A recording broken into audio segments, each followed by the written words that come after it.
हरिहन्ताणम् नमो सिद्धाणं नमो आयरीयानम् नमो अध्यायानम् नमो लोये सवसाहुनम्।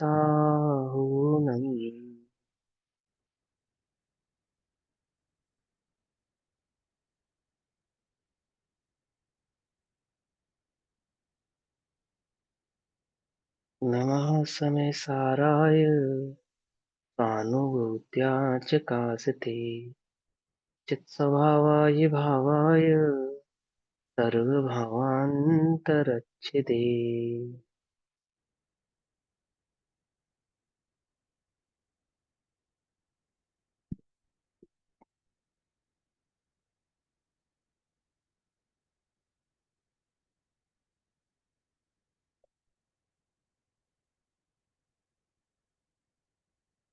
हमारे दोपहरकालीन कक्षा का विषय चल रहा है श्री समेसार जी। श्री समेसार जी का स्वाध्याय हम सभी आचार्य अमृतचंद्र देव द्वारा रचित आत्मख्याति टीका के माध्यम से कर रहे हैं। आत्मख्याति टीका पेज नंबर 602, कलश नंबर 254, 254। समेसार परिशिष्ट से आचार अधिकार। 254 नंबर कलश में वस्तु स्वरूप को समझाते ना, ज्ञान के संबंध को समझा रहे हैं और ज्ञान के संबंध में अज्ञानी की जो मान्यता है उसका खंडन कर रहे हैं। ठीक है ना। क्या अज्ञानी ज्ञान के संबंध के विषय में समझता है और वास्तविक ज्ञान के संबंध क्या है, उस संबंधी मान्यताओं का सुधार इस, ये कहीं ज्ञान की प्रज्ञापन भी कह सकते हैं इसको, सिद्धांत अधिकार अथवा समयसार परिशिष्ट में चल रहा है। तो कलश नंबर 254, अंतिम जो कक्षा हुई थी वहां तक जो बात समझी थी उसके आगे समझेंगे। ठीक, ध्यान से पहले कलश पढ़ लेते हैं। भिन्न क्षेत्र निश्चन्य बोध्य नियपत नियत व्यापार निष्ठः सदा तेदत्येव बहिः पतन्तमभितः पश्यन् पुमांसं पशुः स्वक्षेत्रास्थितया निरुद्धरभसः स्याद्वादवेदी पुनस् तिष्ठत्यात्मनिखात बोध्य नियत व्यापार शक्तिर्भवन्। क्या कहते हैं कि पशु अर्थात सर्वथा एकांतवादी अज्ञानी, अर्थात जिसे वस्तु स्वरूप की खबर नहीं है, जो वस्तु को भली प्रकार से पहचानता नहीं है, वस्तु के किसी भाव की खबर ना हो उसे एकांतवादी कहते हैं। एक भाव की खबर हो उसे एकांतवादी नहीं। एक भाव की खबर हो तो वस्तु की खबर होती ही होती है। जैसे मिठास की खबर है ना, तो शक्कर के स्वरूप को समझे ही समझे। लेकिन ये ऐसा एकांतवादी क्यों कहा इसको, कि वस्तु में किसी अन्य धर्म की ही कल्पना किए बैठा है, वरना अर्थात वस्तु को समझता नहीं है। एकांतवादी पशु, एकांतवादी अज्ञानी, भिन्न क्षेत्र में रहे हुए गे पदार्थों में, ध्यान से समझना, मैं पहले इसको पढ़ूंगा फिर आपको इसका भाव समझाऊंगा। भिन्न क्षेत्र में रहे हुए गे पदार्थों में जो गे ज्ञायक संबंध रूप निश्चित व्यापार है। क्या कहा, पहली लाइन का मतलब क्या है? आत्मा का क्षेत्र भिन्न है और पुद्गल का क्षेत्र भिन्न है। ठीक है ना। ऐसे भिन्न भिन्न क्षेत्रों में रहने वाले जो दो पदार्थ हैं, एक तो है आत्मा यानी कि ज्ञान, और एक हो गया ये जिनको आत्मा जानता है। ऐसे दो दो क्षेत्रों में रहते हुए, दो भिन्न भिन्न क्षेत्रों में रहते हुए दो पदार्थ, है ना। कि भैया हमने सुना है कि आत्मा का पुद्गल के साथ एक क्षेत्र अवगाह संबंध है। तो एक क्षेत्र अवगाह संबंध है या कहते हैं? हम्म, कहते कहते हैं। हैं। कहते हैं। देखो, आकाश के एक प्रदेश पर कितने परमाणु या प्रदेश स्थित हो सकते हैं? पहला प्रश्न ये है। अनंत। अनंत स्थित हो सकते हैं, है ना। आकाश के एक प्रदेश पर अनंत परमाणु एक साथ रह सकते हैं, कोई आपत्ति नहीं है। ऐसा होने पर भी, अब आकाश तो एक प्रदेश ही है ना, अपना एक प्रदेश वाला आकाश है। ऐसा होने पर भी अगर आकाश के एक प्रदेश पर दो परमाणु हैं, एक जीव का और एक पुद्गल का, आकाश के एक प्रदेश पर दो परमाणु, माने एक पुद्गल का परमाणु और एक जीव का प्रदेश, ऐसे दो भाव स्थित हो, तो क्या कहेंगे उनको? एक क्षेत्र अवकाश संबंध कहेंगे या नहीं कहेंगे? बोलो। नहीं भैया, दोनों अलग अलग कहलाएंगे ना। क्यों? क्यों? भाई आकाश का एक प्रदेश, हम्म। आकाश के एक प्रदेश पर आत्मा का एक प्रदेश और एक पुद्गल का परमाणु हो सकते हैं या नहीं हो सकते? हो सकते हैं। हो सब सकते हैं, अपने बिल्कुल हो अपने सकते हैं। द्रव्य गुण पर्याय में रहते हैं ना, अरे सुनो तो अपने सही, पहले बात चतुष्टय को में ही सुनो। रहते हैं ना।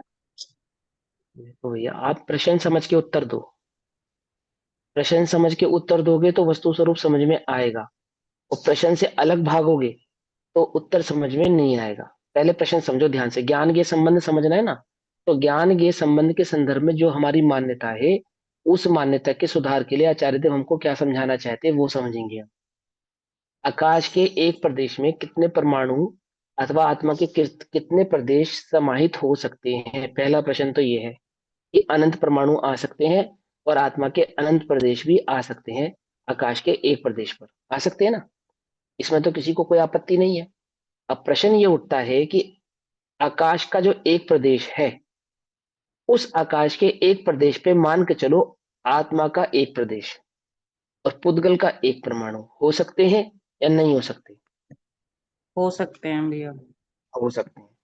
तो आकाश के एक प्रदेश पे रहने वाले दो भिन्न भिन्न द्रव्यों के दो भिन्न भिन्न प्रदेश और परमाणु जो हैं, उन्हें हम एक क्षेत्र अवकाश संबंध कहेंगे या नहीं कहेंगे? प्रश्न ये है।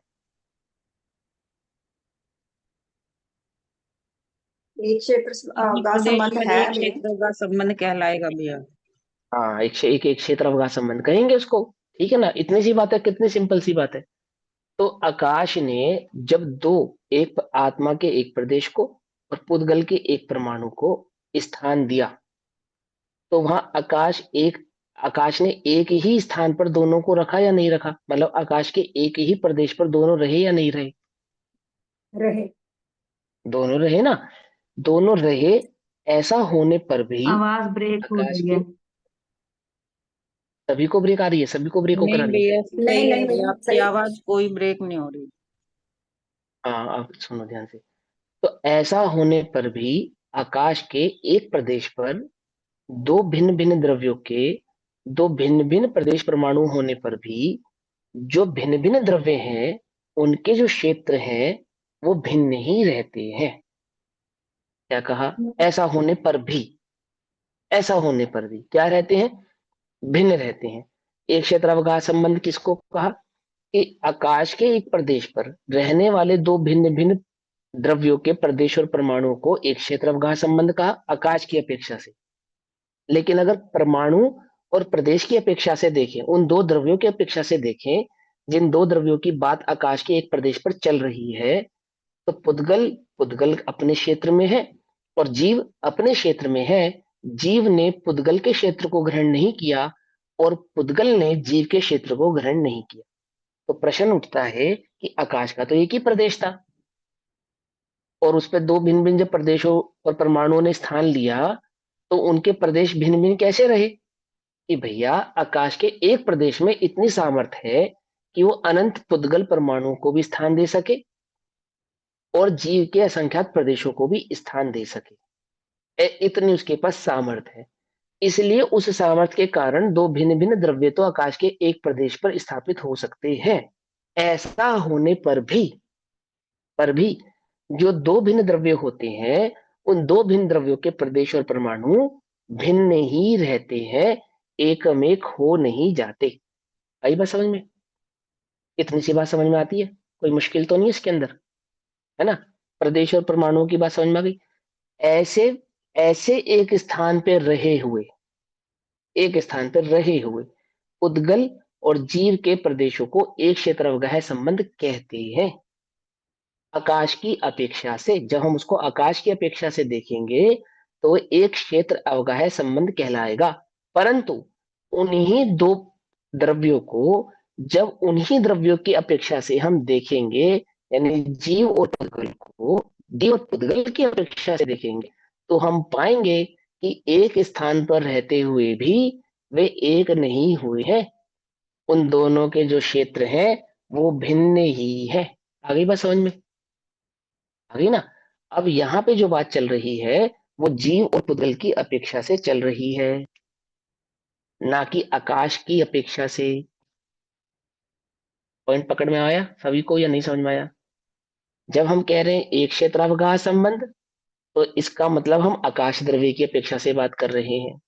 और जब हम कह रहे हैं कि दोनों के क्षेत्र भिन्न भिन्न है, तो हम उन दो द्रव्यों की बात कर रहे हैं जो आकाश के उस एक प्रदेश पर स्थापित है। पकड़ में आ गई बात? नहीं पकड़ में? है ना? अब देखो, जब केवली समुद्घात होगा तो आकाश के प्रत्येक प्रदेश पर आत्मा का एक एक प्रदेश होगा या नहीं होगा? होगा। तो जब आकाश के प्रत्येक प्रदेश पर आत्मा का एक प्रदेश होगा, तो क्या वहां मात्र आत्मा का एक प्रदेश ही होगा और कुछ नहीं होगा? अन्य बोलो। छह द्रव्य, अन्य द्रव्य अन्य भी द्रव्य, अन्य द्रव्य भी होंगे, है ना? अन्य द्रव्य भी होंगे, अन्य द्रव्यों के प्रदेश और परमाणु भी होंगे, है ना? होंगे या नहीं होंगे? और हो सकता है कि किसी और उसी समय पे अन्य किसी केवली का भी समुद्घात हुआ हो, बाय चांस हो सकता है। एक साथ दो केवलियों का समुद्घात हो सकता है ना? तो वहां आकाश के एक प्रदेश पर दो आत्माओं के प्रदेश होंगे या नहीं होंगे? तो भी एक केवली की अपेक्षा से आकाश के एक प्रदेश पर आत्मा का एक प्रदेश ही कहलाएगा। जब अन्य केवली की बात करेंगे तब भी एक प्रदेश कहेंगे। उसी समय पुद्गल की बात करेंगे तो उसके अनंत अथवा एक प्रदेश की बात, परमाणु की बात करेंगे। तो हम किसकी अपेक्षा से चर्चा कर रहे हैं? क्योंकि आकाश के एक प्रदेश में सामर्थ्य कितनी, कि सामर्थ्य तो इतनी है कि अनंत अनंत जीव राशि को और अनंत अनंत पुद्गल परमाणुओं को जगह अवगाहना वह दे सके, ऐसी उसकी सामर्थ्य है। पकड़ में आ गई ना बात? आकाश की सामर्थ्य की अपेक्षा से तो हम कहेंगे एक क्षेत्रावगाह संबंध। लेकिन जब हम पर्टिकुलर उस द्रव्य की बात करेंगे, तब दोनों के प्रदेश हम पाएंगे कि भिन्न ही है, परमाणु भिन्न ही है, एकमेक हुए नहीं है। कोई कंफ्यूजन हो इस बात में तो बताओ। ठीक, अब हम आगे चले। देखो क्या कहा उन्होंने, कि भिन्न क्षेत्र में रहे हुए गे पदार्थों में जो गे ज्ञायक संबंध रूप निश्चित व्यापार है। कैसा व्यापार है? व्यापार और व्यवहार एक ही बात होती है। क्या कहा? व्यापार और व्यवहार। आत्मा का पुद्गल के साथ कैसा व्यवहार है अथवा क्या व्यापार है? बोले ज्ञान संबंध का व्यवहार अथवा व्यापार है। ठीक है ना? जब ज्ञान के संबंध का व्यवहार अथवा व्यापार प्रवृत्ति कर रहा है जीव का पुद्गल के साथ, तब उस समय क्या हो रहा है कि जीव का प्रदेश भिन्न है और पुद्गल का प्रदेश भिन्न है। ऐसा भिन्न भिन्न होते हुए भी क्या नहीं होता? दोनों एक दूसरे, ज्ञान के संबंध होता है और एक दूसरे के प्रदेशों में व्यापार करते नहीं है, अर्थात एक दूसरे के प्रदेशों में प्रवेश करते नहीं। आगे बस समझ में? अब अब आगे की जो बात समझनी है, उससे पहले कुछ जरूरी बात समझनी हमको पड़ेगी, उसकी हम यहाँ पे चर्चा करते हैं। जैसे हमने कभी ऐसा सुना होगा कहीं, ऐसा मुझे लगता है, क्यों लगता है? क्योंकि कुछ प्रश्न मेरे पास आए और उन प्रश्नों से मुझे ऐसा लगा कि शायद आपके ज्ञान में ऐसी कोई त्रुटि है। जैसे कि एग्जाम्पल, आत्मा के ज्ञान के और ज्ञान में झलकने वाले गे पदार्थ की, तो ज्ञान और गे संबंध है ना, जो ज्ञान में झलक रहा है गे पदार्थ, उस गे के प्रदेश और ज्ञान के प्रदेश भिन्न होते हैं या नहीं होते झलकते समय? ज्ञान में, ध्यान से मेरे प्रश्न को पहले समझना बहुत अच्छे से, जल्दी मत करना उत्तर देने में। अगर बात पकड़ में आई ना, तो जिंदगी में कभी हारोगे नहीं इस मामले में। जिस समय ज्ञान पर पदार्थ को जान रहा है, अर्थात ज्ञान में जब गे झलक रहे हैं, तो झलकते समय, फिर हाईलाइट करता हूं, झलकते समय ज्ञान के प्रदेश और गेयों के प्रदेश भिन्न भिन्न होते हैं या एकमिक होते हैं? झलकते समय उस झलकन में ज्ञान के प्रदेश और ज्ञेय के प्रदेश एकमेक होते हैं या भिन्न भिन्न होते हैं? झलकते समय भिन्न होते हैं। झल... हम्म, और किसी को क्या कहना है?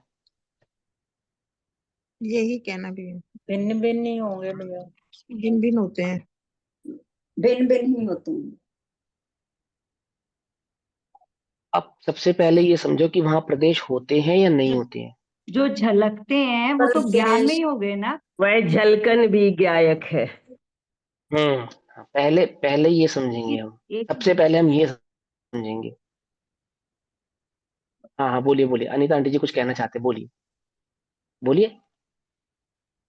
ज्ञान में जब गे झलकते हैं तो वो ज्ञान में जब हो जाते हैं तो वो भी गे भी तो खत्म हो जाते हैं, ज्ञान ही तो हो जाता है ना, ज्ञान ही तो रह जाता है। हम्म, प्रश्न सुनो, प्रश्न क्या है? पहले प्रश्न समझो, ठीक है? वहाँ ज्ञान है, गे है या नहीं है, ये बात आपको बहुत बाद में समझ में आएगी। जो जिस तरह के आप लोगों के उत्तर आ रहे हैं, है ना, बाद में समझ में आएगी। इन सेंस जब वो जो मैं समझाना चाहता हूँ वहां से समझना शुरू करोगे, उसके बाद समझ में आएगी, ऐसा। सबसे पहले, जब ज्ञान में ये झलक रहे हैं, तो ज्ञान में ये झलक रहे हैं, जब हम झलकने की बात कर रहे हैं तो हम पर्याय की बात कर रहे हैं। जब ज्ञान में ये झलक रहे हैं और हम झलकने की बात कर रहे हैं, तो हम किसकी बात कर रहे हैं? हम पर्यायों की बात कर रहे हैं। ज्ञान गुण की जानन रूप पर्याय की बात हो रही है। क्लियर हो गई बात?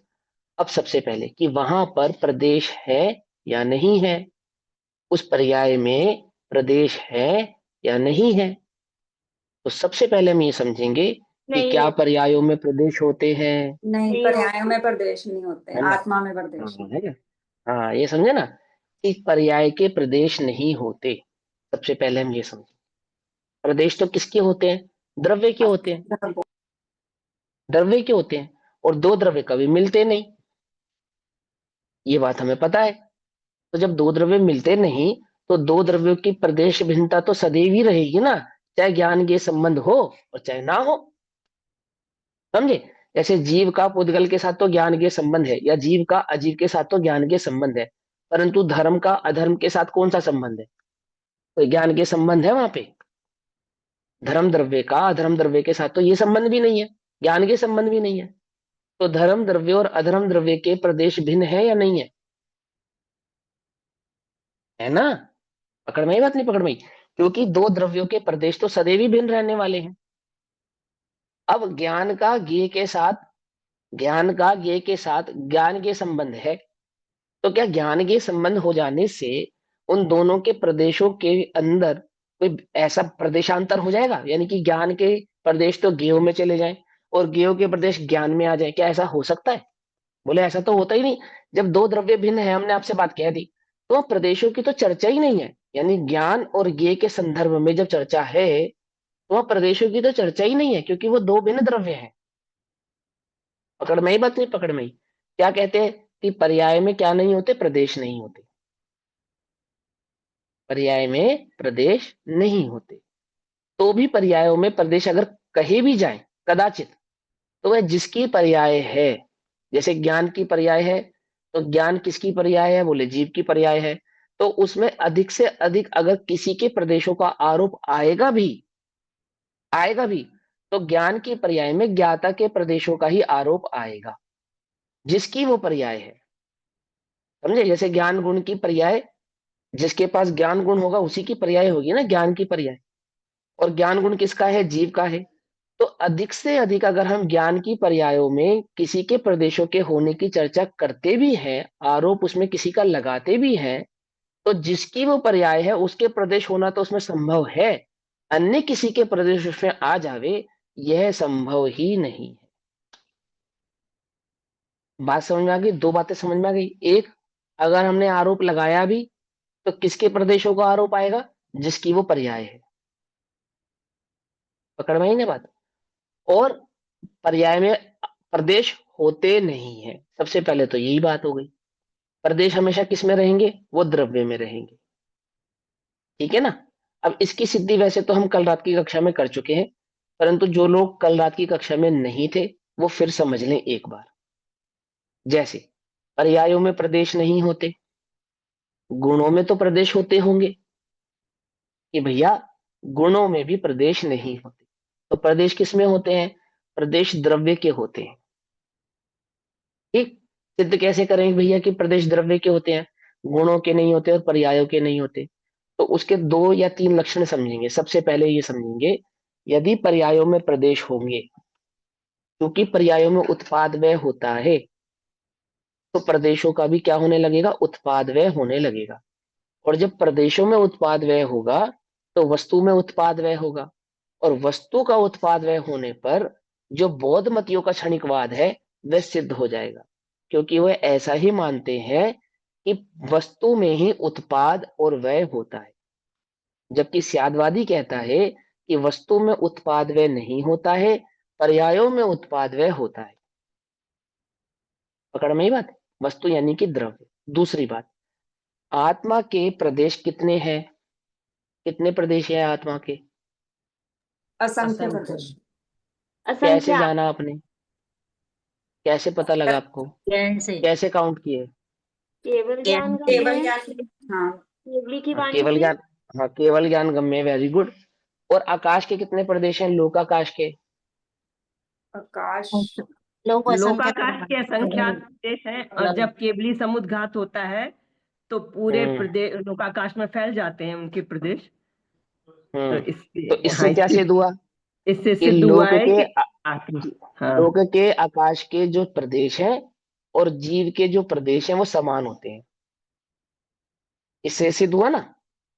सिद्ध करा ना इन दोनों को आपस में, है ना? तो केवली समुद्घात के समय आकाश, लोकाकाश के प्रत्येक प्रदेश पर आत्मा का प्रत्येक एक प्रदेश होगा। होगा जब से केवली समुद्घात होगा तो आत्मा के प्रदेश फैलेंगे। तो कैसे फैलेंगे? कि लोक के प्रत्येक एक प्रदेश पर आत्मा का एक प्रदेश स्थापित हो जाएगा, ऐसे फैल जाएंगे, ओवरलैपिंग खत्म हो जाएगी वहां पे, है ना? अब उस एक प्रदेश में, प्रदेश कितना है? आकाश के एक प्रदेश पे आत्मा का कितना प्रदेश है? एक। एक। और गुण कितने हैं उस एक प्रदेश में? अनंत। अनंत। अनंत। अनंत। अगर अगर अगर गुणों के भी प्रदेश होते तो क्या सिद्ध होता? कि आत्मा के एक प्रदेश जो आकाश के एक प्रदेश पर स्थापित हुआ है उसमें अनंत प्रदेश होने चाहिए थे, क्योंकि गुणों के भी प्रदेश होते हैं। परंतु वहां पे ऐसा नहीं होता, प्रदेश एक होता है और गुण अनंत होते हैं, है ना? तो इससे क्या सिद्ध हुआ? कि गुणों के प्रदेश नहीं होते। और दूसरी बात, जब अनंत गुण होते हैं तो अनंत गुणों की पर्याय होती होगी या नहीं होती होगी? पर्याय भी होती होगी, है ना? और यदि पर्यायों में प्रदेश होते तो पर्याय के प्रदेश वहां पर सिद्ध होते, कि आकाश के एक प्रदेश पर जीव के एक प्रदेश होने पर भी अनंत प्रदेशी जीव वहां पे मौजूद रहता पर्याय अपेक्षा से। परंतु ऐसा भी नहीं होता। तो क्या सिद्ध हुआ उससे? कि प्रदेश सदैव द्रव्य में रहते हैं, वे कभी गुणों के नहीं होते और वे कभी पर्यायों के नहीं होते। पर्याय गुणाश्रित होती है, गुण द्रव्याश्रित होते हैं। समझ में आई बात? क्लियर कट हो गई बात? तो जब भी प्रदेश की चर्चा होगी, अगर ज्ञान के संबंध में प्रदेश की चर्चा हो रही है और वहां पे ज्ञान की मुख्यता से चर्चा हो रही है, तो ये बात हमें भली प्रकार से मालूम हो जानी चाहिए कि वहां पुद्गल के प्रदेशों की तो संभावना ही नहीं है, भले ही ज्ञान के संबंध ही क्यों ना हो, क्योंकि दो द्रव्यों के प्रदेश तो सदैव भिन्न ही रहते हैं। और चूंकि हम ज्ञान के संबंध की बात कर रहे हैं, वो ज्ञान गुण की पर्याय की चर्चा चल रही है, तो पर्याय में प्रदेश होते नहीं। पकड़ में आई? मैंने पकड़ में क्लियर हो गई बात? तर्क समझ में आया? अब जिस समय जैसे तालाब ज्ञान है और चंद्रमा ज्ञेय है, तालाब क्या है? ज्ञान, और चंद्रमा क्या है? ज्ञेय। अब प्रश्न उठता है, क्या वहां पर चंद्रमा के प्रदेश है? नहीं है। नहीं। सिंपल सिंपल सी बात हो गई ना। अच्छा, तो क्या वहां ज्ञान के प्रदेश है? बोलो। ज्ञान तो अब गुण हमें है, दो उसके आंसर। प्रदेश क्यों होंगे? गुण के तो हाँ। गुण के प्रदेश भी नहीं होंगे। हाँ, तो अब हमें दो बातें समझ में आनी चाहिए। यहाँ पे हमारे पास दो उत्तर होने चाहिए। हम सियादवादी हैं, हमारे को दो उत्तर आने चाहिए यहाँ पर इस प्रश्न पर, कि वहां क्या ज्ञान के प्रदेश है, कि भैया ज्ञान के तो प्रदेश होते नहीं है, परंतु ज्ञान जिस द्रव्य का है वह द्रव्य से कभी भिन्न तो होगा नहीं अपने गुण। तो हाँ, इस अपेक्षा से हम वहां आत्मा के प्रदेश हैं, अर्थात ज्ञान मात्र के ही प्रदेश हैं, ऐसा कह सकते हैं। दो आंसर आ गए। पहली बात तो क्या, कि ज्ञान की जो जानन रूप पर्याय है उसमें प्रदेश होगा क्या काम। फिर भी अगर आप उसमें आरोप लगाना भी चाहें तो हाँ, वहां ज्ञान के यानी कि आत्मा के प्रदेश तो सिद्ध हो सकते हैं, परंतु पुद्गल के प्रदेश तो वहां पे सिद्ध हो ही नहीं सकते। आ गई बात समझ में या नहीं समझ में आई? क्लियर हो गई? चलो, यानी कि प्रदेशों का झगड़ा तो खत्म हो गया। जब ज्ञान के संबंध में अन्य द्रव्य के ज्ञेय के प्रदेशों का झगड़ा तो खत्म, वो तो हो ही नहीं सकते, सिद्ध ही नहीं हो रहे वो तो क्या है फिर वहां? तो प्रदेश अपेक्षा से तो ज्ञान मात्र है। जब वहां ज्ञान ही ज्ञान मात्र है, अन्य कुछ है ही नहीं, तो ये ज्ञेय क्या चीज है? ये क्या चीज है? ये बात कहां से आई कि उस चंद्रमा माने उस तालाब में वो जो चंद्रमा है उसे हम क्या माने, वो है क्या? है क्या?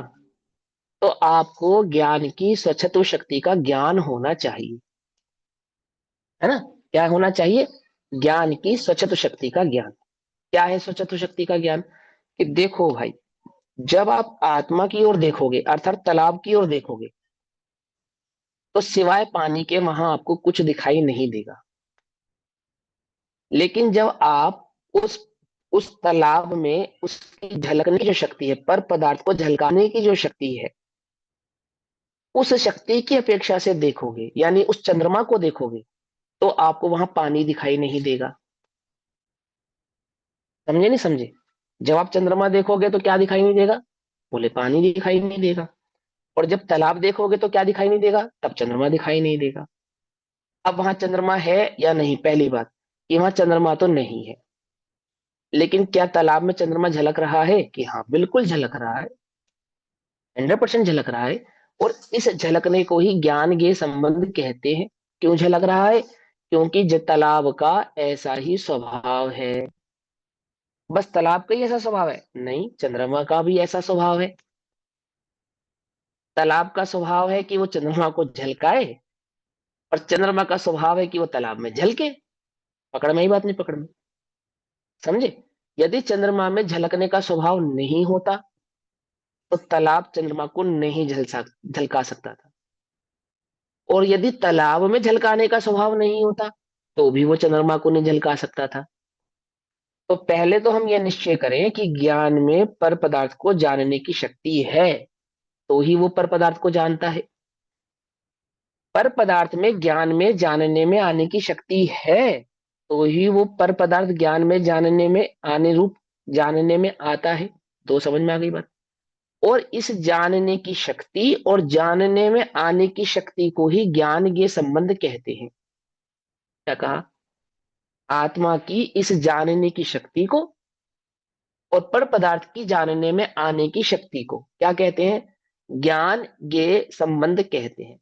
भैया, जानने की जानने शक्ति की जिस शक्ति स्वच्छत्व शक्ति हो गई और जानने में आने की शक्ति प्रमेयत्व शक्ति हो गई। हाँ, बिल्कुल करेक्ट बात है, वो परमेय शक्ति है। तो जानने में जो जानने वाली की जो शक्ति है उसको कहते हैं ज्ञान, और जानने में आने वाले को कहते हैं ज्ञेय।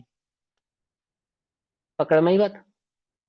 अब हम जब ज्ञान ज्ञेय की बात कर रहे हैं तो वहां दैट मीन्स हम जानने की शक्ति की बात कर रहे हैं, ना तो दो द्रव्यों की बात कर रहे हैं, ना दो द्रव्यों के प्रदेशों की बात कर रहे हैं, ना दो द्रव्यों के क्षेत्रांतर की बात कर रहे हैं।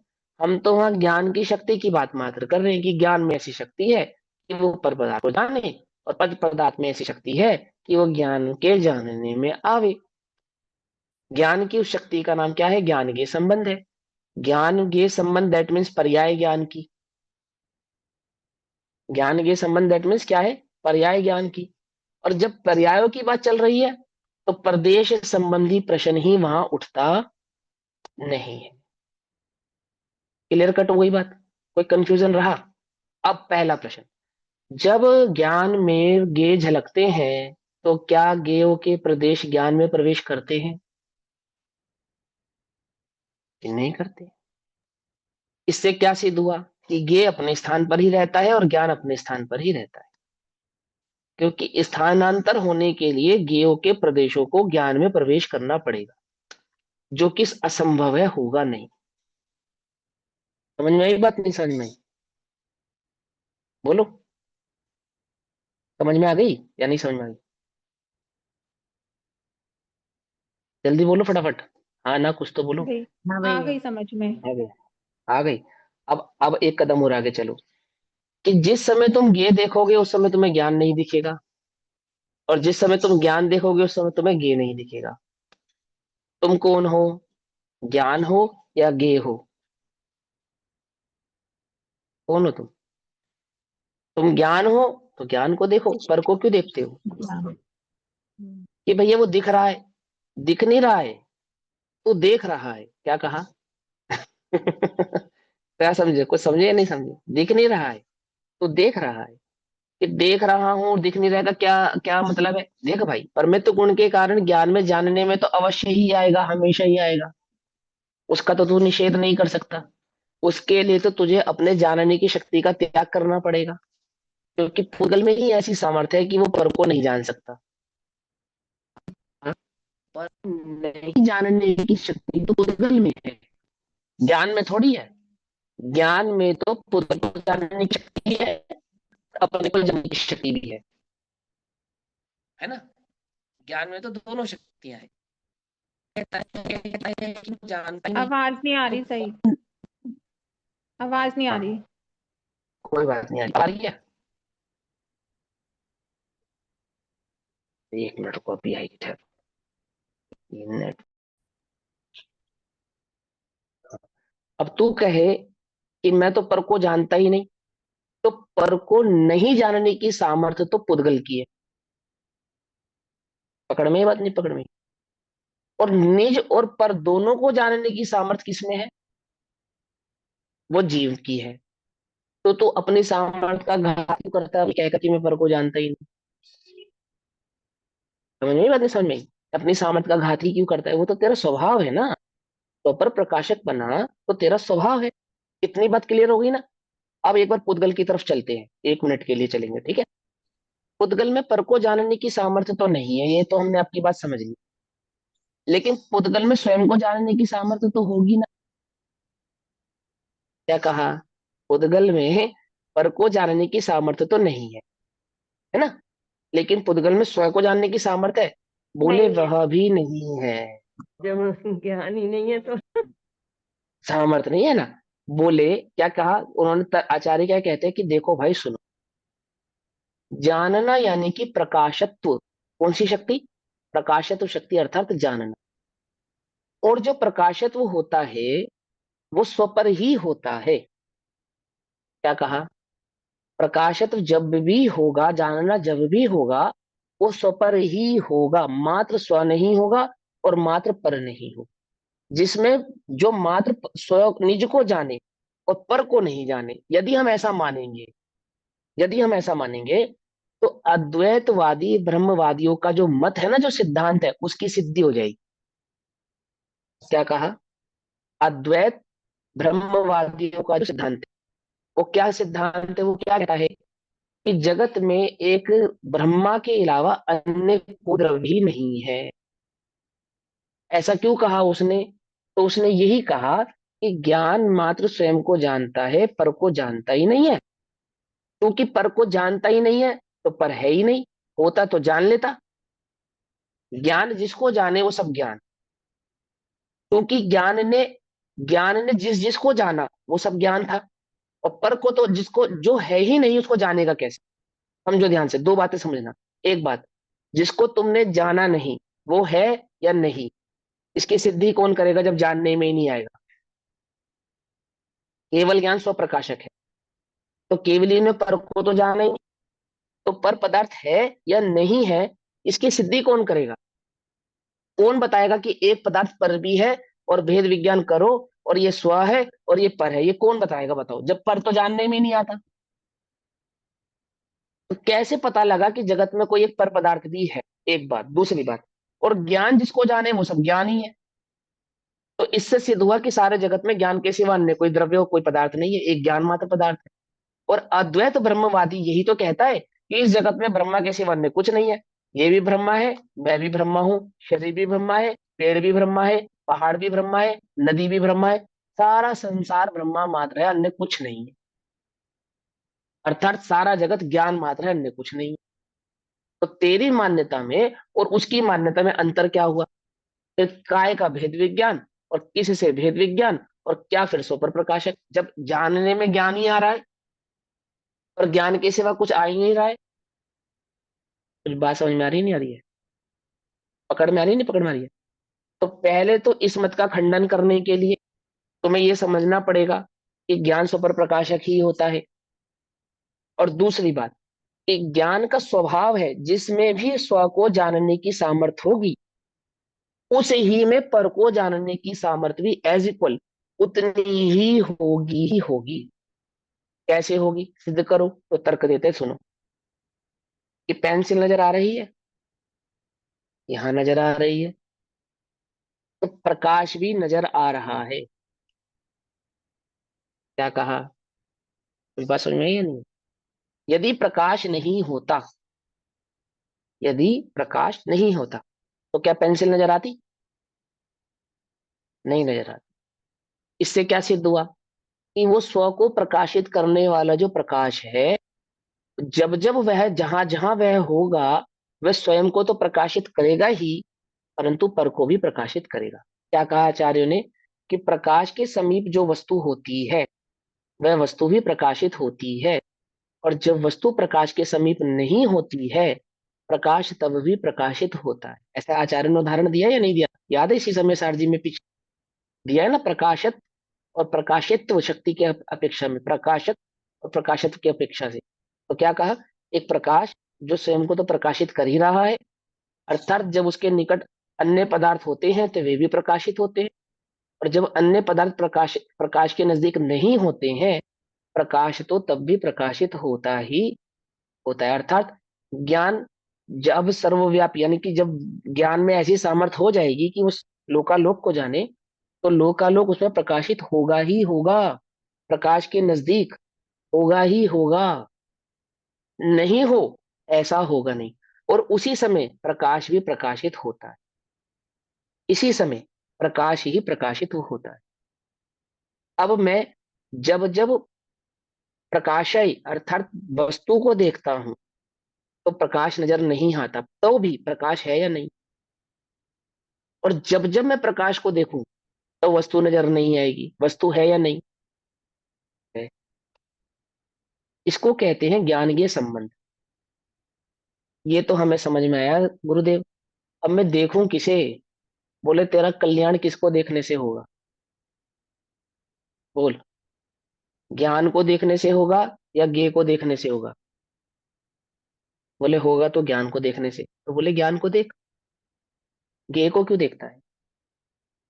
और वो जो ज्ञ आ रहे हैं ज्ञान में, उसमें गड़बड़ हो रही है।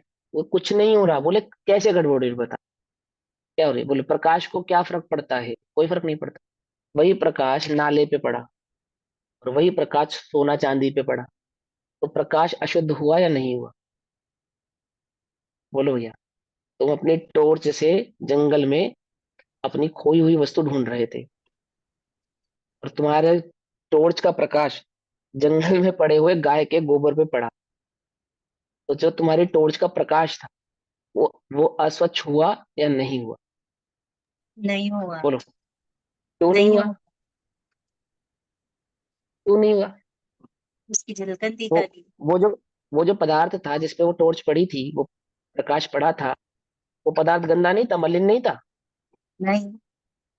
पदार्थ मलिन नहीं था? वो गाय का गोबर अथवा भैंस का गोबर वो मलिन पदार्थ नहीं है? मलिन पदार्थ है लेकिन प्रकाश नहीं मलिन हुआ। हाँ, ऐसे ही ज्ञान लोकालोक को जानने से मलिन नहीं होता। समझे? क्योंकि वो गोबर है ना, जो उसके प्रदेश प्रकाश में नहीं जाते और प्रकाश के प्रदेश गोबर में नहीं जाते, परंतु एक क्षेत्र अवकाश संबंध के बिना प्रकाश गोबर को प्रकाशित कैसे करेगा? कुछ बात समझ में आई या नहीं आई? यानी जो प्रकाश उस पे पड़ा तो संबंध तो एक ही तरफ गया हो गया। ऐसा होने पर भी प्रकाश अस्वच्छ होता नहीं है, स्वच्छ ही रहा है। ऐसे ज्ञान में ये झलकने पर भी ये कृत अशुद्धता ज्ञान में आई नहीं है। बोले क्यों नहीं आई? क्योंकि जो गे ज्ञान में झलका है उस गे के प्रदेशों ने ज्ञान में प्रवेश नहीं पाया, और ज्ञान के प्रदेशों ने गे में प्रवेश नहीं पाया। दोनों के प्रदेश सदैव भिन्न ही रहे हैं। जानने पर ज्ञान कैसा रहता है? ज्ञान ज्ञान रूप ही रहता है। अब उसी समय तू प्रकाश को देखे तो सिवाय प्रकाश के एक मिनट भैया, अन्य कुछ नजर एक नहीं। सेकंड। अभी आपने बोला गे के प्रदेशों ने ज्ञान के प्रदेशों में प्रवेश नहीं पाया। अब आप यहाँ पे गे के प्रदेश क्यों बोल रहे हो, जबकि गेयों के तो प्रदेश ही नहीं होते। यहाँ पे अरे प्रदेशों का समझाया क्या तो मतलब? था। पूरी सुनो, फिर दोबारा सुनना, रिपीट सुनना कक्षा, ठीक है? फिर से सुनना। फिर भी मैं बता देता हूँ कि जब हमने कहा ज्ञान के प्रदेश तो हम ये कह रहे हैं कि आत्मा के प्रदेश, और जब हम कह रहे हैं ज्ञेय के प्रदेश इसका मतलब हम कह रहे हैं पुद्गल द्रव्य के प्रदेश। क्यों कह रहे हैं ऐसा? क्योंकि जिसकी पर्याय होगी उनके प्रदेशों का, उस द्रव्य के प्रदेशों का तो उसकी पर्याय पे आरोप कर सकते हैं, अन्य की पर्याय का अन्य के द्रव्यों पे आरोप नहीं कर सकते। तो जब हमने ज्ञान के प्रदेश कहा है, दैट मीन्स हम ये कहना चाहते हैं कि वो ज्ञान का जो ओरिजिन स्रोत है उस द्रव्य के प्रदेश ने उस पर पदार्थ के प्रदेशों में प्रवेश नहीं पाया। और वह जो पर पदार्थ है यानी कि पुद्गल आदि अजीवादी जो द्रव्य हैं जिनकी वो पर्याय ज्ञान जान रहा है, उन पुद्गल आदि अजीवादी द्रव्यों के प्रदेशों ने ज्ञान आदि गुणों में प्रवेश नहीं पाया, अर्थात ज्ञान आत्म द्रव्य में प्रवेश नहीं। जो द्रव्य है अशुद्ध नहीं है तो द्रव्य के गुण और द्रव्य की पर्याय अशुद्ध कैसे हो सकती है? उसको कहते हैं गुण सत, द्रव्य सत और पर्याय सत, इसको कहते हैं। पकड़ो ही बात। वहां पे अशुद्ध पर्यायों को भी शुद्ध सिद्ध किया जाता है, मालूम? शुद्ध मिथ्यात्व की पर्याय भी शुद्ध, अशुद्ध नहीं। उल्टा नहीं पकड़ना, उल्टा नहीं पकड़ना है ना, सीधा सीधा समझना बात को। हाँ आंटी जी क्या कहना चाहते हैं? जैसे गोबर की अपेक्षा शुद्ध है। हाँ गोबर गोबर की अपने अपेक्षा अपने गोबर शुद्ध की है। अपेक्षा शुद्ध है। हाँ, हाँ ऐसा ही है, ऐसा ही है, बात ऐसे ही है। लेकिन लेकिन उल्टा नहीं पकड़ना, मिथ्या नहीं पकड़ना, यहाँ पे द्रव्य की अपेक्षा से, गोबर की अपेक्षा से नहीं। समझे नहीं समझे? क्योंकि पर्याय का विवेक तो ज्ञानी को होता ही है, उसकी बात नहीं कर रहे। गोबर पर्याय की अपेक्षा से तो अशुद्ध, द्रव्य की अपेक्षा से शुद्ध है। पकड़ में ही बात नहीं, पकड़ में, है ना? ऐसा ये जैन मत है। अब ये ज्ञान ये संबंध हुआ। अब वहां तालाब में क्या है बोलो? बोले सिवाय पानी के और कुछ नहीं। लेकिन इसका मतलब ये नहीं है कि उसके गे पने का निषेध कर दिया, चंद्रमा के झलकने का निषेध कर दिया, अथवा चंद्रमा को ही पानी मान लिया, ऐसा नहीं। गे को गे को ज्ञान नहीं मानता, एक बात, और गे कृत अशुद्धता ज्ञान में होती नहीं, ऐसा जानता है, ऐसा जानता है। और ऐसा जानकर गे उसे आक्रांत नहीं होता, भयभीत नहीं होता, मात्र ज्ञान की ही दृष्टि करता है। वह ज्ञानी है, सम्यक ज्ञानी। जो ज्ञेयों का निषेध करे वो सम्यक ज्ञानी नहीं है। बोलो भैया, ज्ञेयों को धो डालने वाला कौन है? जो ज्ञेयों को धो देना चाहता है, क्या कहा उसे? मिथ्या दृष्टि, पशु, कौन सा? अनेकत्व। पशु। अनेकत्व भाव को नहीं पहचानने वाला, जो ज्ञेयों के कारण आत्मा को अनेकत्व की प्राप्ति हो गई है ऐसा मानता है, वह मिथ्या दृष्टि पशु ज्ञेयों को धो देना चाहता है, अर्थात ज्ञान से ज्ञेयों को हटा देना चाहता है, मिटा देना चाहता है। लेकिन ज्ञानी ज्ञान में रहते हुए ज्ञेयों पर, ज्ञान में ज्ञेय झलकते होने पर भी ज्ञेयों की दृष्टि नहीं करता, ज्ञान की दृष्टि करता है। ज्ञेयों का निषेध नहीं करता, ज्ञान की दृष्टि करता है, उसको ज्ञानी कहा। अंतर समझ में आया नहीं आया? ज्ञान में ज्ञेय झलकते ही नहीं है, ये बात गलत है। समझ में बात नहीं समझ में या नहीं समझ में? और ज्ञान में सिवाय ज्ञान के अन्य कुछ नहीं है, ये बात बिल्कुल सही है। दो बातें समझ में आती है, नहीं समझ में आती है? क्या कहा पहले कि तालाब में पानी के सिवा कुछ नहीं है, बिल्कुल सही कहा आपने। और ज्ञान में तालाब में चंद्रमा की झलक ही नहीं है, ये गलत कहा आपने। पकड़ में ही बात, पकड़ में, समझे? ज्ञान में गे नहीं है ऐसा नहीं है। हाँ ज्ञान में गे नहीं है दैट मीन्स पर पदार्थ नहीं, लेकिन ज्ञान में ज्ञेय तो भाव भी नहीं है, ऐसा नहीं, क्योंकि ज्ञान प्रकाशक शक्ति वाला होने से तो पर प्रकाशक पने का कभी त्याग करेगा नहीं। जो उसने एक का भी त्याग किया तो बस काम खराब हो जाएगा, फिर वह जड़ हो जाएगा, ज्ञान रहेगा नहीं। आई बात समझ में? ज्ञान के प्रज्ञापन समझ में आता है? ज्ञान के संबंध समझ में आता है या नहीं आता?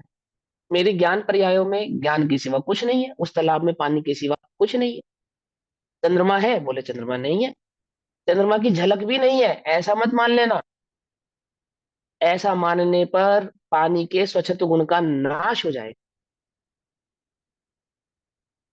पकड़ में आती है बात? नहीं पकड़ में? अब ये आचार्य देव आपसे कहेंगे, क्या क्या कैसे कहेंगे हम पढ़ेंगे। क्या कहा आचार्य देव ने? 254 नंबर का कलश। मैं जब ज्ञान, अब मैं गेहूं को देख रहा हूं, मैंने जिस समय मैं चंद्रमा देख रहा हूँ तालाब में, उस समय मैं क्या देख रहा हूँ? ज्ञान देख रहा हूँ या गे देख रहा हूँ? अच्छे से उत्तर देना।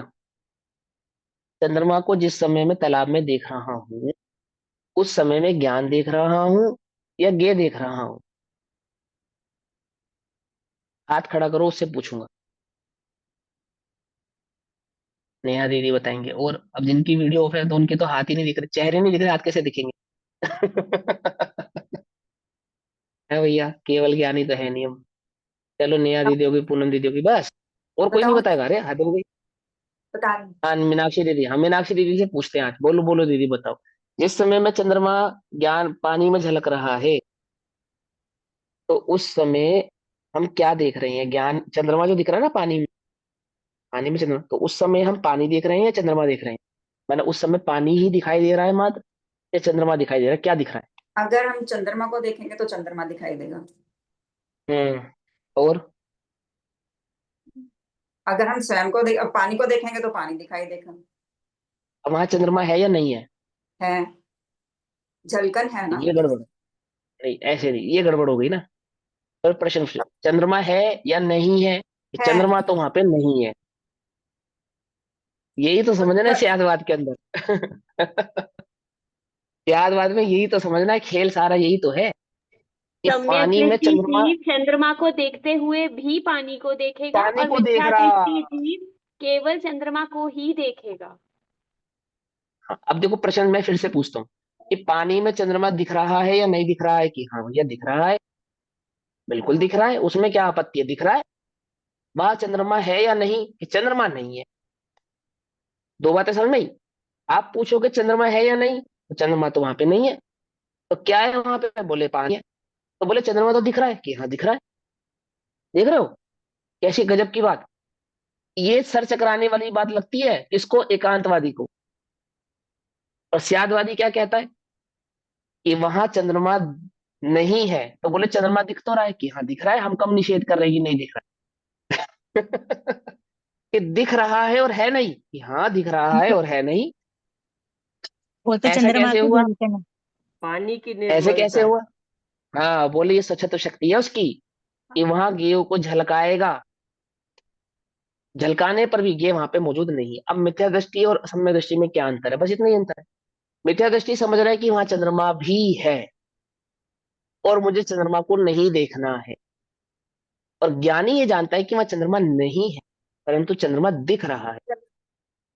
जब मैं चंद्रमा को देखूंगा तो वो ज्ञाक्रांत कहलाएगा, ज्ञ लुब्धता कहलाएगी, ज्ञाशक्ति कहलाएगी। और जब मैं वहां मात्र पानी को देखूंगा तो ज्ञानाकार कहलाएगा, अर्थात जब मैं वहां ज्ञान मात्र का अनुभव करूंगा तो ज्ञानाकार कहलाऊंगा। और जब वहां मेरी दृष्टि ज्ञेय पे जाएगी तो वह ज्ञेयाकार कहलाएगी। अब ज्ञान में ज्ञेय दिखते हैं या नहीं दिखते हैं? कि दिखते हैं। क्या देखूं? ज्ञान देख, ज्ञेय मत देख। कि ज्ञेय ही ना दिखे, ऐसा होगा नहीं। और ज्ञेय दिखने से ज्ञान जो अशुद्ध हो रहा है, ऐसा होता नहीं। कुछ बात समझ में आती है? अब यही शब्द डिक्टो आचार्य देव कहेंगे आपसे, ध्यान से समझना। और आपको लगे कि आचार्य देव कुछ और कह रहे हो और भैया कुछ और समझा रहे हो, तो तुरंत पकड़ लेना, मुझे जाने मत देना। ठीक है? हाँ समझो क्या कहते, देखो।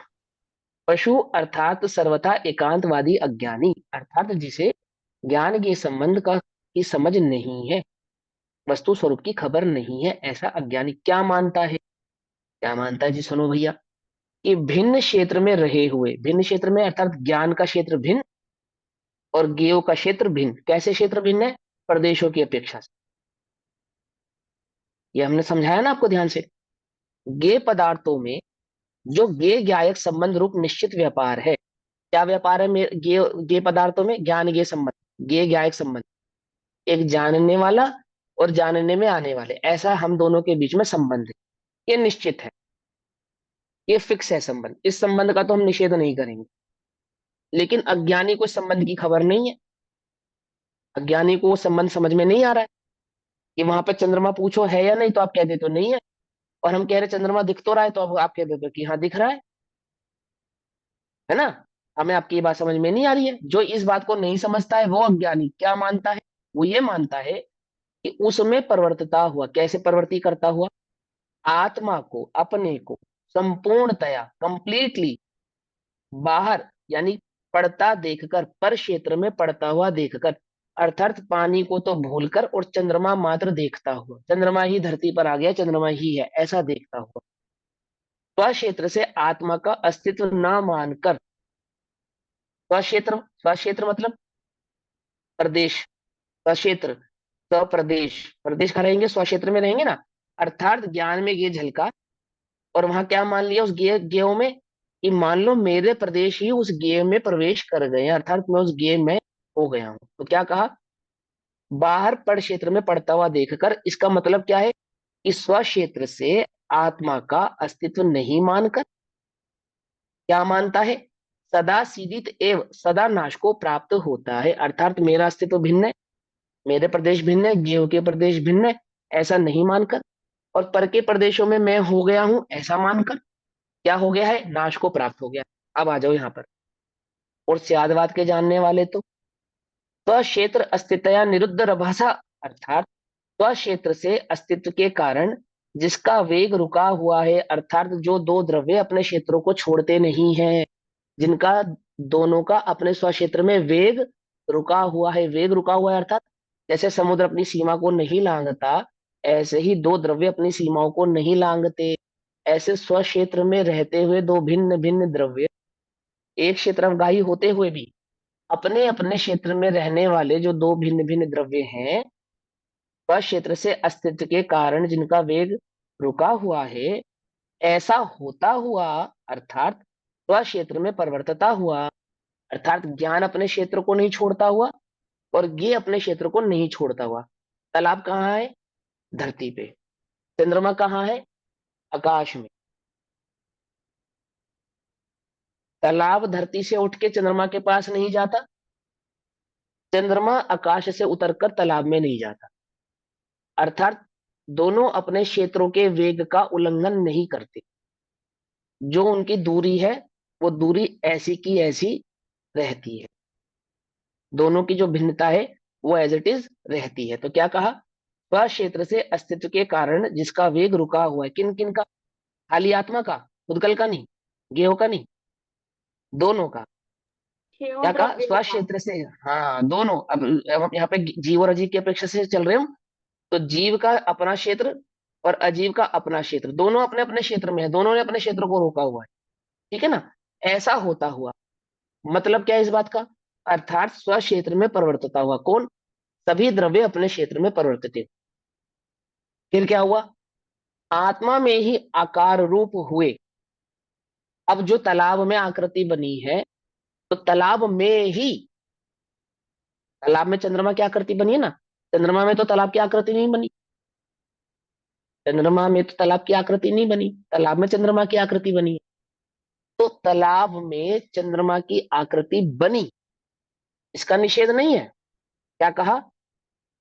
आत्मा में ही अर्थात ज्ञान में ही, अपने में ही आकार रूप हुए गेयों में निश्चित व्यापार की शक्ति वाला होकर। निश्चित व्यापार कौन सा था? कौन बताएगा निश्चित व्यापार कौन सा था? अपनी अपनी क्या लिखा पर्यायों है? में जो परिणमन होता है। ये नहीं नहीं नहीं नहीं, निश्चित व्यापार बतलाओ। अभी निश्चित व्यापार बताया ना आचार्य देव ने, पहले पहले लाइन में पहले व्यापार समझाया था, नहीं समझाया था तुम्हें? भूल गए? ज्ञेय ज्ञायक संबंध। हाँ, ये समझाया ना, भिन्न भिन्न क्षेत्र में रहे हुए गेय पदार्थों में जो गेय गायक संबंध रूप निश्चित व्यापार है, वो व्यापार पहले बताया ना तुमको, बात शुरू करने से पहले व्यापार की खबर कराई थी नहीं कराई थी? अब क्या कहा उन्होंने यहाँ पे, फिर उसी बात को, इस क्षेत्र में परिवर्तन आत्मा में ही आकार रूप हुए गेयों में निश्चित व्यापार की शक्ति वाला होकर। कौन सी शक्ति वाला होकर? निश्चित व्यापार की। कौन सा व्यापार निश्चित किया था? ज्ञान के संबंध का जो हमारा व्यापार है, ऐसे इस व्यापार की निश्चित संबंधता होकर टिकता है, अर्थात जीता है, नाश को प्राप्त नहीं होता। वो अपने व्यापार को जानता है, ज्ञान के उस व्यापार को जानता है कि ज्ञान में गेय झलकते तो हैं, परंतु अपनी अपनी सीमाओं का उल्लंघन नहीं करते।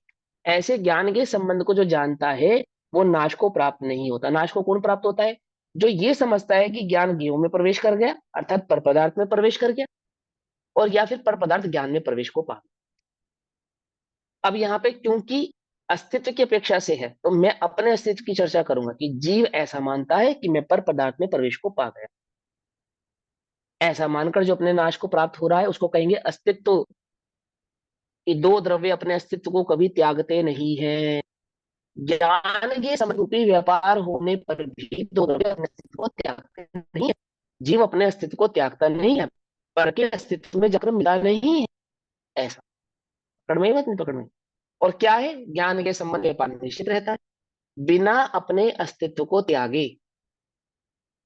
एक भावार्थ, एकांतवादी भिन्न क्षेत्र में रहे हुए गेय पदार्थों को जानने के कार्य में प्रवृत्ति होने पर, अज्ञानी के भी ज्ञान में गेय तो झलकेंगे ही, क्योंकि ज्ञान है। ऐसा तो है नहीं कि मात्र ज्ञानियों के ज्ञान में गेय झलकेंगे, है ना? तो ज्ञान में गेय झलके, क्योंकि ज्ञान अज्ञानी का भी स्वभाव है और ज्ञानी का भी स्वभाव। ज्ञान उसका भी गुण है, जो जो अपने गुण को नहीं पहचानता उसका भी गुण है, और जो अपने गुण को पहचानता है उसका भी गुण है। गुण तो उसी का रहेगा, गुण तो बदल नहीं जाएगा, है ना? तो क्या कहा? एकांतवादी भिन्न क्षेत्र में रहे हुए गेय पदार्थों को, जो जैसे अन्य द्रव्यों का क्षेत्र भिन्न है और अपना क्षेत्र भिन्न है, ऐसे दो क्षेत्रों में रहे हुए, भिन्न भिन्न क्षेत्रों में रहे हुए पदार्थों को जानने के कार्य में प्रवृत्त होने पर, अर्थात जब वे उसके ज्ञान का विषय बनते हैं, उसके जानने में आते हैं, ऐसा होने पर क्या होता है कि आत्मा को बाहर पड़ता ही मानकर, अर्थात मानो आत्मा उस गेय रूप हो गया हो, मैं वह गेय ही हो गया हूं। समझे नहीं समझे? मेरा अस्तित्व उस गेय के अस्तित्व में जाकर मिल गया है। तो किसका अस्तित्व मात्र रह गया? मात्र उस गेय का ही अस्तित्व रह गया है, ऐसा मानकर। ठीक है ना? तो क्षेत्र से अस्तित्व ना मानकर, अर्थात मेरे प्रदेश कभी अपने अस्तित्व को त्यागते नहीं है, मेरा द्रव्यत्व भाव कभी अपने भाव को त्यागता नहीं है, ऐसा नहीं जानने वाला अपने को नष्ट करता है, मात्र गेय रूप ही हो जाता है, गेय लुप्त हो जाता है, गेयासक्त हो जाता है, गेयाक्रांत हो जाता है। अगली बात समझ में, तीन शब्द कौन कौन से? गेय लुप्त, गेयासक्त या गेयाक्रांत हो जाता है। कौन हो जाता है? जो ज्ञान के संबंध को नहीं पहचानता है, वो हो जाता है। अब आगे चलो, अब ज्ञानी की बात सुनो। क्यों भैया? ज्ञानी तो ज्ञेय को जानता नहीं, मात्र ज्ञान को ही जानता है, ऐसा ही है ना? क्यों? तो आचार्य क्या कह रहे हैं उनकी सुन लेते हैं।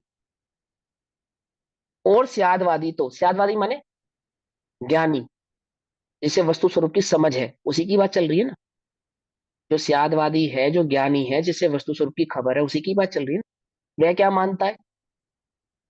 पर क्षेत्र में रहे हुए ज्ञेयों को जानता हुआ। अरे ये क्या लिख रहे हो आचार्य देव आप? पर क्षेत्र में रहे हुए ज्ञेयों को जानता है ज्ञानी? हमने तो सुना था कि ज्ञान ज्ञेयों को जानते ही नहीं।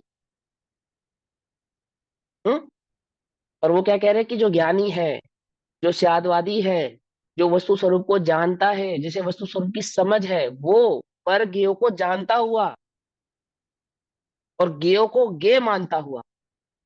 क्या कहा? ज्ञेयों को नहीं जानता हुआ नहीं, ज्ञेयों को ज्ञेय जानता हुआ, ऐसा। तो क्या कहते हैं? पर क्षेत्र में रहे हुए ज्ञेयों को जानता हुआ, अपने क्षेत्र में रहा हुआ, अर्थात मेरा द्रव्यांतर क्षेत्रांतर हुआ नहीं है, ऐसा मानता हुआ, ऐसा जानता हुआ, आत्मा स्व क्षेत्र से अस्तित्व धारण करता है, अर्थात मेरा अस्तित्व मेरे से है, ज्ञेयों से नहीं। ज्ञेयों का अस्तित्व मेरे अस्तित्व से भिन्न है, भिन्न भिन्न है, जो मेरे ज्ञान में झलक रहे हैं, ऐसे उन ज्ञेय पदार्थों का अस्तित्व मेरे अस्तित्व से कैसा है, अत्यंत भिन्न है, ऐसा मानता हुआ टिकता है, अर्थात नाश को प्राप्त नहीं होता, अर्थात ज्ञासक्त नहीं होता, ज्ञ लुब्ध नहीं होता, ज्ञाक्रांत नहीं होता, परंतु ज्ञों को जानने वाला तो होता है। पकड़ में ही बात है ना। इस प्रकार स्व क्षेत्र से अस्तित्व का भंग कहा है, अस्तित्व भंग।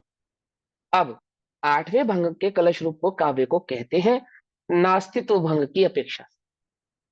कलश नंबर 255, नास्तित्व भंग, इसकी चर्चा हम कल करेंगे, अभी समय हुआ। तब तक के लिए सभी को जय जिनेन्द्र। ओम नमः सिद्धेभ्यः। एक बात कह रही हूँ भाई साहब, मेरे को आज ये महसूस हो रहा है कि ऐसी चर्चा ही सर्वार्थ सिद्धि में होती है, तभी वो खत्म नहीं होती कभी। हाँ सर्वार्थ जी, सिद्धि के देवों में मेरी ऐसी चर्चाएं चलती हैं, तभी वो नाश को कभी होती ही नहीं है पूरी, हाँ, ऐसी ही पूरी नहीं चर्चा होती कभी। चलती है। आंटी हाँ, ये कहना चाह ऐसी रहे ही हैं कि चर्चा। ये चर्चा ऐसी हाँ लग रही है कि ऐसी चर्चा ही वहीं चलती होगी, वो ये कहना चाह रहे हाँ, हैं। इससे भी अद्भुत चलती है। हमको तो यही अनुभूति लग रही है। अच्छा, हम तो इसके बाद अज्ञानी मिथ्या दृष्टि है, ये करने के बाद आत्म हमको संबंधी क्या चर्चा करने में करेंगे। बड़ा आनंद आएगा। है। शास्त्र स्वाध्याय में जो अभी तक करा है हमने स्वाध्याय, और अब करेंगे, हाँ जी, उसमें बड़ा आनंद आएगा हमको। आनंद तो अभी भी आ रहा नहीं तो दो आनंद है। डिफरेंस हो गया, अभी आनंद डिफरेंस हो गया। हाँ, और आपके भाव को मैं समझ के बिल्कुल सही कहा आपने, और ऐसा ही है। लेकिन बस वो तो ज्ञानी है, एक सम्यक दृष्टि है, एक भावतारी है, उनका जो ज्ञान है, उनकी जो सामर्थ्य है, वस्तु स्वरूप को समझ है जो उनकी, ऐसी तो हमारे पास नहीं है ना। लेकिन हाँ, आत्मा वैसा ही है, आत्मा बिल्कुल वैसा ही है, उसमें रंच मात्र भी अंतर नहीं है ना। चर्चाओं में तो हम कहाँ उनकी बराबरी करेंगे, लेकिन आत्मा तो वैसा का वैसा ही है, उसमें फर्क नहीं है, वो ऐसा ही है। ओम नमः सिद्धेभ्य। निज निधि निज में बताई यह अनंत उपकार है, उसके लिए जिनवाणी माँ को वंदना शत बार।